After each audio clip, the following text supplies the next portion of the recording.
El comercio marítimo y su control otorgan superioridad en el mundo. Por extenso que sea el comercio en tierra, no hay mejor ruta para los negocios que el mar.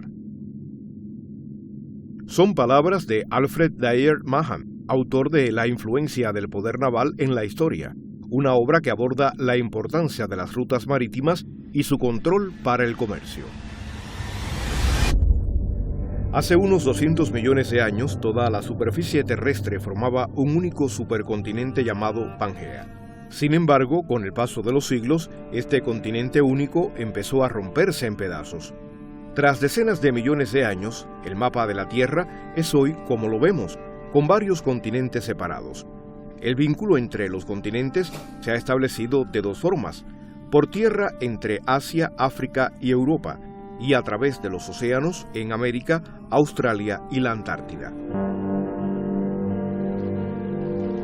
Entretanto, algunas vías fluviales, estrechos naturales y canales artificiales construidos posteriormente desempeñaron un papel estratégico en la configuración de los famosos corredores marítimos para la navegación, al permitir rutas más cortas y económicas. Los puntos de estrangulamiento son los enlaces que conectan el mar y la tierra. Hoy en día, tener el control sobre ellos otorga a los países poderes notables. Algunas de las vías navegables más importantes del mundo son el Estrecho de Malaca, el Estrecho de Hormuz, el Estrecho de Gibraltar y Bab al-Mandeb, así como canales artificiales como el de Suez y el de Panamá.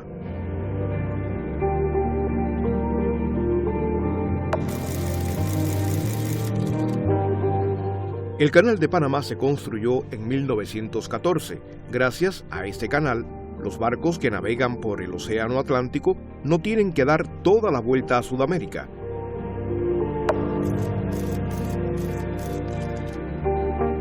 El Estrecho de Gibraltar conecta el Mediterráneo con el Océano Atlántico entre España y Marruecos.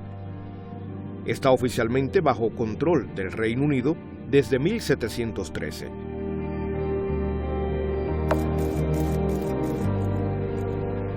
El Cabo de Buena Esperanza, en el extremo sur de África, sirve de enlace entre los océanos Atlántico e Índico.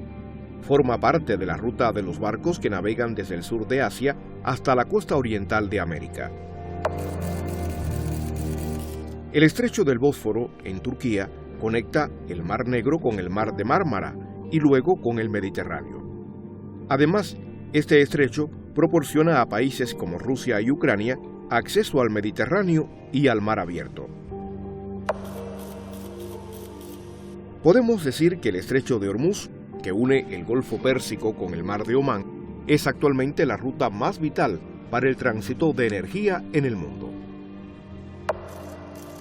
El Canal de Suez, en Egipto, fue construido en 1869 por Francia y Gran Bretaña. Además de su importancia estratégica, sirve para establecer un vínculo entre Europa y Asia Occidental. Ha propiciado florecientes negocios a través de otros dos estrechos naturales, Bab el-Mandeb y Malaca. El Estrecho de Malaca está situado en el sudeste asiático, entre la isla indonesia de Sumatra y la península malaya. Muchos expertos creen que es el punto de estrangulamiento marítimo más importante del mundo. Según la Conferencia de las Naciones Unidas sobre Comercio y Desarrollo, alrededor del 60% del comercio marítimo pasa por Asia. Un tercio del transporte mundial pasa por el Mar de China Meridional. La ruta depende del Estrecho de Malaca, que conecta el Mar de China Meridional y el Océano Pacífico con el Océano Índico. La ruta sirve de arteria a las principales potencias económicas de Asia, como Japón, Taiwán, Corea del Sur y sobre todo China, la segunda economía mundial. Cada año más de 100.000 barcos navegan desde el Mar de China Meridional hasta el Estrecho de Malaca. El Estrecho de Bab el-Mandeb es un estrecho entre el Golfo de Adén y el Mar Rojo, que conecta Asia con el Cuerno de África. Here in the universe, and you can see very close to the Horn of Africa, this Bab el-Mandeb is 11 miles wide at its widest point. Through this little stretch, every day flow about 4 million barrels of oil. Coming around from over here, you can't see it, but up through from the Persian Gulf and around Oman, down here through the Indian Ocean, the Gulf of Aden, and up through the Suez Canal into Europe and the Mediterranean and elsewhere. So, si la hipotética ruta del mar de China Meridional a Europa se considera el corredor de comercio marítimo más importante del mundo, los estrechos de Malaca, Hormuz y Gibraltar, así como el Canal de Suez y el Canal de la Mancha, son los cuellos de botella más vitales. Curiosamente, el punto común entre todos ellos es que dependen de una vía de agua estratégica, que es el punto de gravedad del corredor marítimo vital, y es el estrecho de Bab el-Mandeb. There is a U.S. policy, and that is maritime. Okay? There is a maritime policy on the Red Sea. Why? Because there is a great deal at stake there. 10% of the global trade passes through the Red Sea, and then the 40% of the trade between between Asia and Europe passes through Bab el-Mandeb. So there is a maritime security policy to make sure that it is safe. By my last count, yearly close to $800 billion worth of goods and services pass through this small 19 kilometers Bab el-Mandeb. That's almost $1 trillion. That's more than the GDP of the entire region. So they are concerned about security on the Red Sea. De hecho, algunos expertos consideran incluso que el estrecho de Bab el-Mandeb es la vía fluvial más importante del mundo. This is one of the most vital trade routes globally, and about 2/3 of the trade between China and Europe passes through the Red Sea. El estrecho de Bab el-Mandeb, conocido como la Puerta de las Lágrimas de algunas fuentes, es un estrecho cuello de botella entre Yemen y Djibouti, que separa el Mar Rojo del Golfo de Adén y el Mar Arábigo. The narrowest choke point between Yemen and the Horn of Africa. So were you to sink a massive oil tanker in that choke point called the Bab el-Mandeb, you could precipitate a fairly significant security and trade crisis. Perim, llamada Mayum en árabe, es una isla situada en el estrecho de Bab el-Mandeb y divide en dos la entrada al estrecho. Los grandes buques suelen optar por la ruta más ancha, al oeste de la isla. Most of Southern European economies are hostage to what happens in the Bab el-Mandeb. There's relative silence on this issue, and it's inexplicable, so it goes more broadly beyond oil or just the region. Desde una perspectiva geopolítica, el estrecho de Bab el-Mandeb siempre ha sido objeto de conflictos en la región. Por eso se le considera el estrecho más arriesgado del mundo. Cualquier perturbación del tráfico marítimo y del comercio en esta ruta afectará en consecuencia a los principales mercados comerciales de Asia y Europa. Una gran parte del comercio de gas natural y petróleo del Golfo Pérsico se transporta a través del Canal de Suez a los países europeos. No hay otra opción que pasar por el estrecho de Bab el-Mandeb. La ruta alternativa se extiende hasta el sur de África y hasta el estrecho de Gibraltar. Una ruta que dura 8 o 9 días más. Both the Bab el-Mandeb and the Strait of Hormuz are major choke points for international trade. And it's not just about oil, right? So most of the oil that comes from the Gulf goes eastward. But what goes around the Arabian Peninsula is about 20% of the world's maritime trade in rice, about 20% of the world's maritime trade in wheat, about 30% of the world's maritime trade in fertilizers. So again, the food security priority, the need to be, part and connected to global trade flows.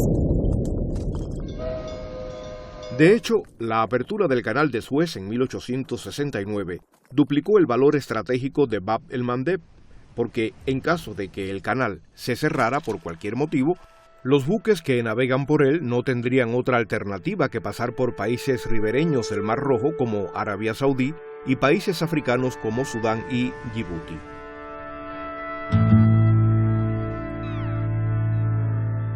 Cada día pasan por el estrecho de Bab el-Mandeb unos 57 buques que transportan crudo y gas natural licuado.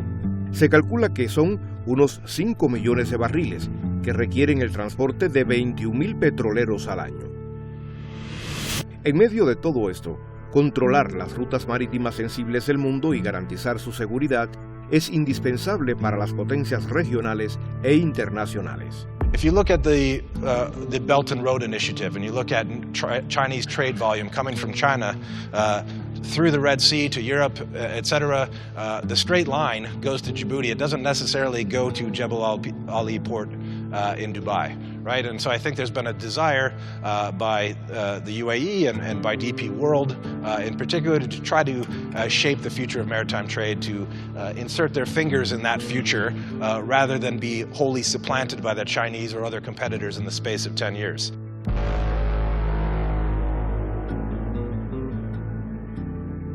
Las condiciones geopolíticas en las zonas que rodean el estrecho de Bab el-Mandeb siempre han sido tensas.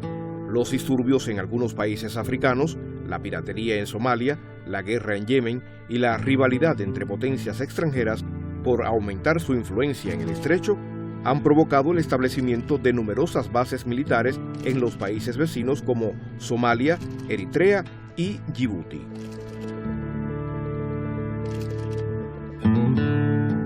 Por ejemplo, la situación estratégica de Djibouti en la costa occidental del estrecho de Bab el-Mandeb puso al país en el punto de mira durante la Guerra Fría, en medio de las hostilidades entre Estados Unidos y Rusia, como pioneros de los bloques oriental y occidental. Tras la Guerra Fría, el colapso de la Unión Soviética, el pequeño país perdió su vitalidad durante un tiempo.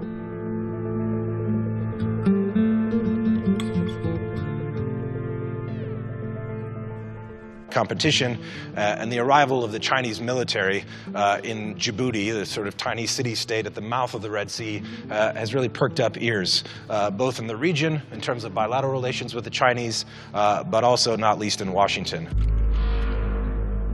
Sin embargo, tras incidentes como los atentados del 11 de septiembre y el resurgimiento de grupos terroristas como Al-Qaeda en Oriente Medio y el noreste de África, junto con el nuevo fenómeno de la piratería marítima en Somalia, las costas de Djibouti volvieron a destacar como punto estratégico para proporcionar seguridad marítima y aumentar la influencia en el Cuerno de África. Poco a poco, Estados Unidos, Francia, Reino Unido, China, Japón, Rusia e Italia establecieron decenas de bases militares en este país. The Chinese have now completed the construction of a pier close to here. Do you expect to see a Chinese aircraft carrier dock there, Chinese submarines? I think the pier that the Chinese have constructed will be capable of hosting just about any vessel within the Chinese inventory. We should be very concerned about China's basing interest for having African ports and land bases and what that would mean for our country.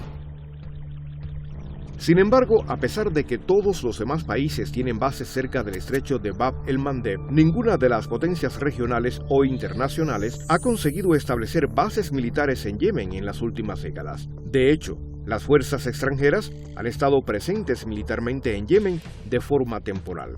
Esto les brindó una oportunidad de oro para establecer las primeras bases militares en esta estratégica región.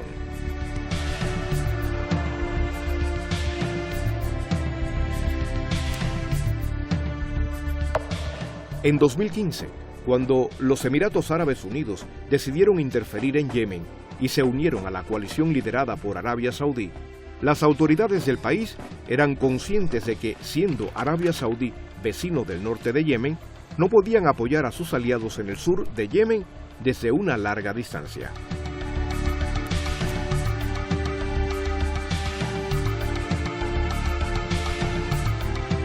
And if you look at the entire African coast, you see their interest in ports in Egypt, in Jeddah, down the entire African coast, Assab, Somaliland, Puntland, Mogadishu, but also I want to note that there's another element here, and that is control of the entire south coast of Yemen, right?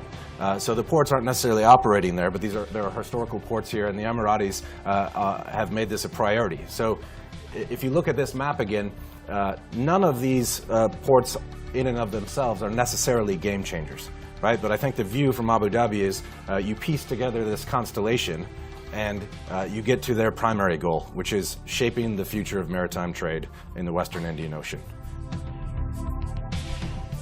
De hecho, entre los tres países mencionados, Yemen es el más importante desde el punto de vista geopolítico en Bab el-Mandeb. Yemen es un país rico en petróleo y gas. Su población es mayor que la población combinada de Eritrea, Djibouti y Somalia, y tiene puertos relativamente más grandes y desarrollados cerca de Bab el-Mandeb, como en Adén, Dubab y Mocha. We are basically interested in Yemen because of counterterrorism, because of trade routes through the Red Sea, and because of very significant income from arms sales to those who are party to the conflict. So at the same time that we abhor the terrible human cost on the ground, our governments are continuing to support those who are party to the conflict and continuing to sell them weapons, which are being used in Yemen. Desde principios del siglo XX, Yemen ha sido escenario de numerosos acontecimientos militares y políticos. El Reino Unido, protectorado de Yemen desde el siglo pasado, y la Unión Soviética, como líder del bloque del Este, ejercieron la mayor influencia sobre el país. Desde la Guerra Civil Yemení en la década de 1960 y la partición del país en norte y sur, los líderes soviéticos reconocieron al gobierno socialista del sur de Yemen y proporcionaron ayuda militar y financiera anual al país. También enviaron asesores militares y diplomáticos para aumentar su implicación en el estrecho de Bab el-Mandeb. 2 décadas más tarde, los lazos entre la Unión Soviética y la parte norte de Yemen mejoraron. El ejército del norte de Yemen, bajo el mando de Ali Abdallah Saleh, recibió de Moscú material militar por valor de cientos de millones de dólares anuales, además de préstamos. Su fuerza aérea disponía de misiles balísticos Sekut y de material blindado. Esto daría al país una ventaja militar sobre los países de la región cercanos a Bab el-Mandeb.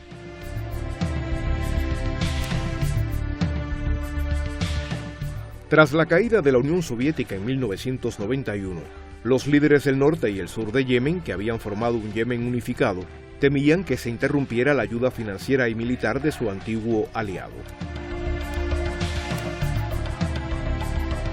En poco tiempo, otro país entró en Yemen con el pretexto de luchar contra el terrorismo.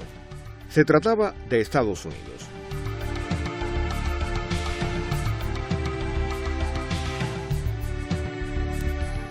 Estados Unidos y sus aliados occidentales y regionales enviaron miles de combatientes de países árabes a Afganistán en la década de 1980 y consiguieron hacer retroceder al ejército soviético y derrocar a su gobierno comunista.